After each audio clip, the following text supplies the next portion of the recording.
The MACD indicator was invented in the 1970s. The Game Boy haven't even been released yet.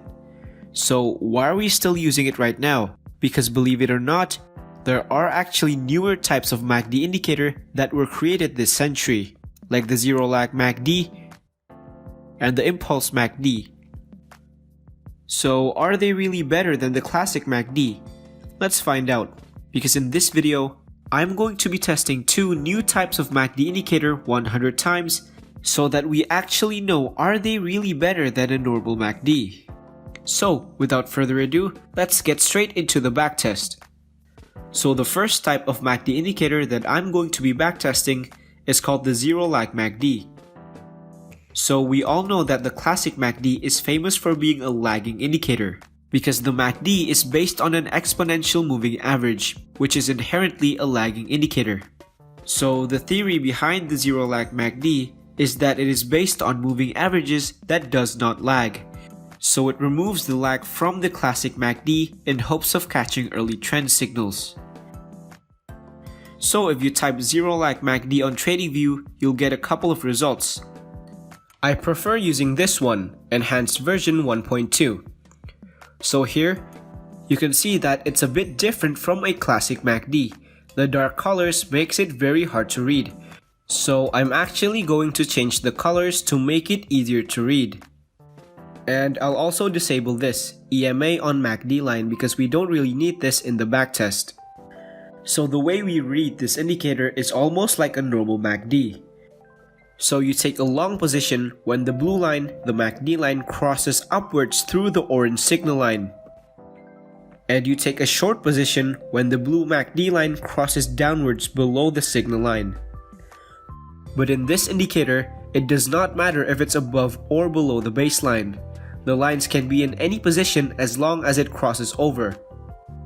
We also have these dots that will help us determine when a line crosses over.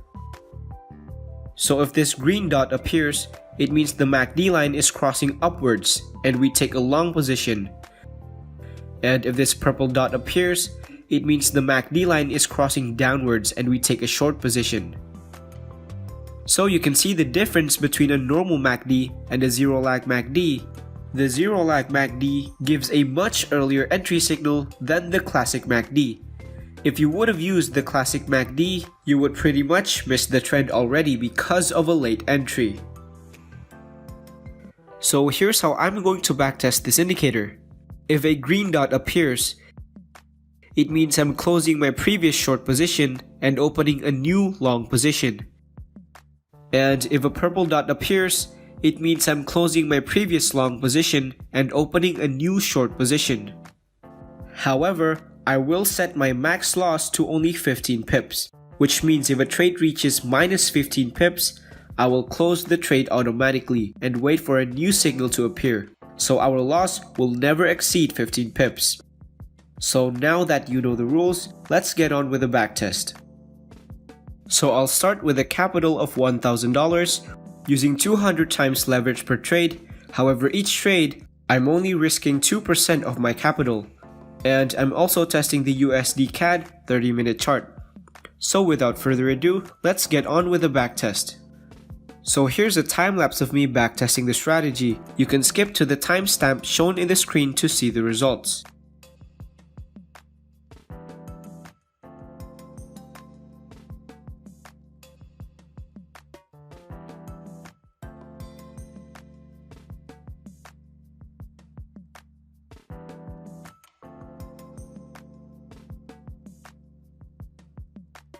So after backtesting the zero lag MACD 100 times, we received a win rate of 40%, which is a little below average. Despite that, we received a net profit of $27, which may seem little, but remember, it only took us 7 days. Even with the 30-minute chart, it only took me 7 days to reach 100 trades, which is really fast.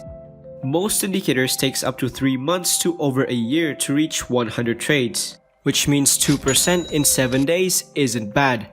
But despite making $27 profit, our largest single trade win was $30.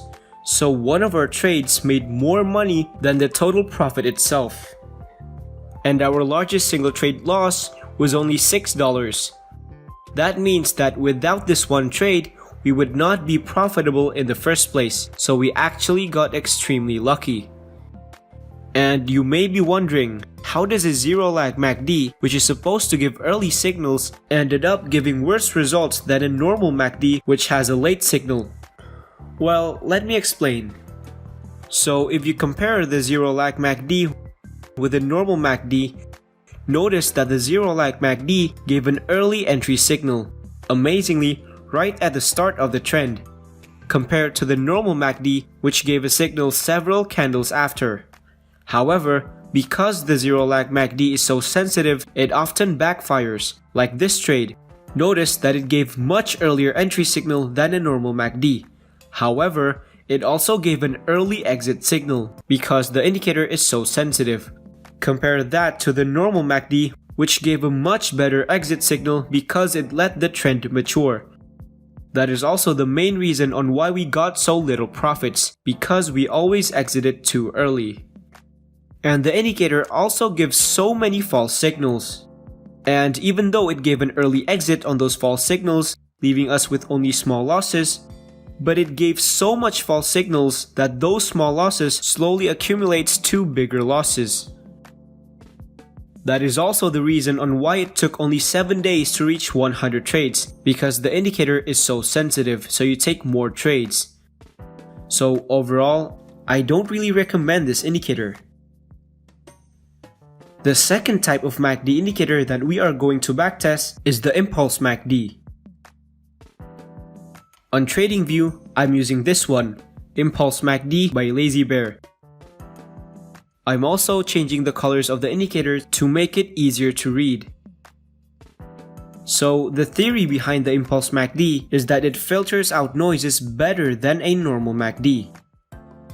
So you can see, when the Impulse MACD detects noise in the market, it becomes completely flat like this, compared to the normal MACD, which will instead react to these noises. So the Impulse MACD is a version of the MACD that removes noises in the price. So my signals for this MACD is exactly the same as the normal MACD. If the blue line crosses upwards, you take a long position, and if it crosses downwards, I close my previous long position and take a new short position. However, flat signals like this doesn't count as a crossover if the lines remain the same. For example, you can see here the blue line crosses upwards and a flat signal appears. But as you can see, when the flat signal ends, it is still above the signal line. It means this is one continuous trade and you don't close any position here. However, there are times where it's in the opposite instead. You can see the blue line crosses downwards, meaning you take a short position, and a flat signal appears. But notice, when the flat signal ended, the blue line actually became on top. It means this counts as a crossover. So I'll close my previous short position and enter a new long position at the end of the flat line. And I'll also set my max loss to 13 pips. So if a trade reaches minus 13 pips, I close my trade automatically.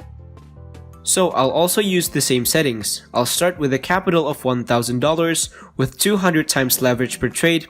However, each trade, I'm only risking 2% of my capital. And I'm testing the USD CAD 30-minute chart.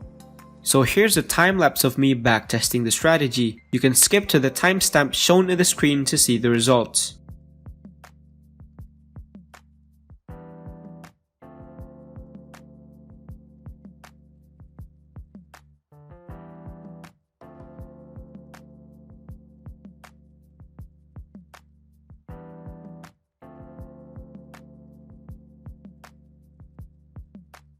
So after backtesting the Impulse MACD 100 times, we received a win rate of 28%.